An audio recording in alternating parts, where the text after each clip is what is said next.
Hello friends, इस video में देखोगे आप क्वेश्चन नंबर 6 5.2 का। क्वेश्चन छोटा सा है बट बहुत अच्छा क्वेश्चन है। एग्जाम में फुल चांस रहते हैं इस टाइप के क्वेश्चन के। देखो क्या लिखा है, चेक वेदर -150। ध्यान से देखना, check whether -150 is a term of the AP. जो हमारे पास एपी आ रखी है -150, इस एपी की टर्म्स है कि नहीं है हमने बतानी है। अब देखो इस टाइप के क्वेश्चन में अगर इस टाइप का डिजिट भी चेंज होकर अगर आपके पास आ गया, आपको कोई टर्म्स दे रखी है एपी की और वो बताना है वो एपी में है भी या नहीं। अगर आपको देखो इसको एन में लेट करोगे, एन माना जाएगा, मतलब -150 कौन से नंबर पे है। अगर नंबर आ गया कुछ समथिंग पॉजिटिव इंटीजर, पॉजिटिव अगर पॉजिटिव नंबर आ गया 1 से लेकर इनफाइनाइट कोई से भी नंबर आए तो वो हमारा एपी में है, नहीं तो नहीं है। तो इसका मतलब हमारे पास एन जो भी आएगा पॉजिटिव आएगा, ना फ्रैक्शन आए, ना नेगेटिव आए, ना जीरो आए।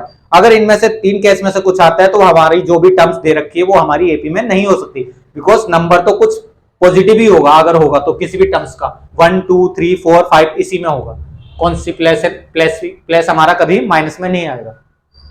तो चेक करते हैं इसको। ए दे रखा है, देखो एपी है तो ए आ गया हमारे पास 11, डी आ जाएगा आपके पास A2 माइनस A1, तो D हमारा 8 माइनस 11, तो आंसर आता है शायद माइनस का 3। एन हमारा इसका चेक करना है -150 का। अब इसका n अगर सही आ गया तो हमारा इसमें है, एपी में है, नहीं तो नहीं है -150। तो an is to a plus n minus 1 into d. N की जगह -150 रख दो आप, a की जगह 11 प्लस n माइनस 1 ऐसी रहेगा। और इस टाइप का क्वेश्चन तो अभी प्रीवियस पार्ट में हमने मींस क्वेश्चन में करा है।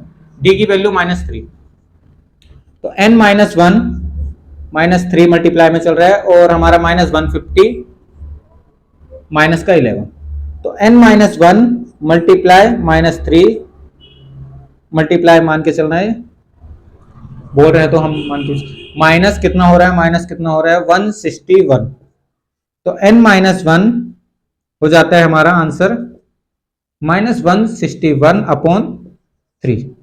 तो n माइनस 1 जब हम इसको सॉल्व करते हैं एक बार चेक कर लेते हैं कैंसिल हो रहा है कि नहीं। तो एक कैंसिल तो शायद नहीं हो रहा है। 3 4 जा, मैंने बोला था फ्रैक्शन नहीं आनी चाहिए, माइनस नहीं आनी चाहिए, तो 3 5 जा कैंसिल तो नहीं हो रहा है। तो हम इसको n निकालेंगे डायरेक्ट, n बराबर -161 अपॉन 3 प्लस 1, क्या पता इस केस से आ जाए तो हमारा 3 एलसीएम, तो आंसर आता है -161 प्लस 3।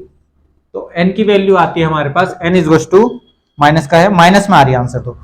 तो हमारा 3 माइनस होगा 61 में से आपका आएगा 58, माइनस का 158 अपॉन 3। तो ये हमारा फ्रैक्शन आ रही है। एक बार इसका आंसर चेक कर लेते हैं, यस या नो में दिया होगा वैसे तो answer,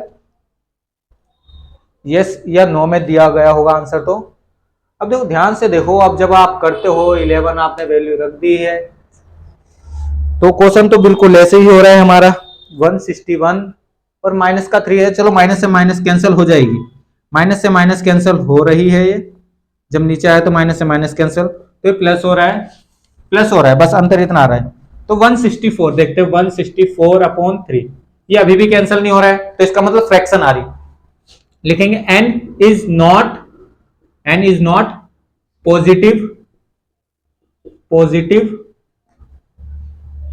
positive integer.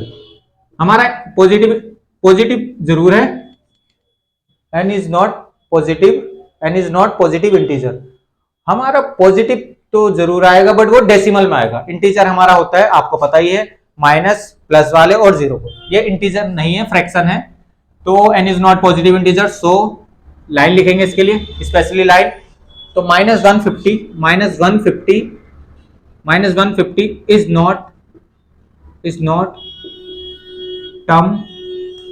Not term of this AP. जो भी हमारे पास एपी आ रखी है उसको ऐसे मेंशन कर दें।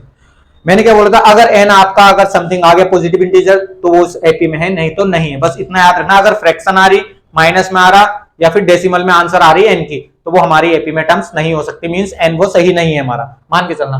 फिलहाल वीडियो को पॉज करके नोट करना, बहुत जल्द मिलेंगे नेक्स्ट क्वेश्चन में। धन्यवाद।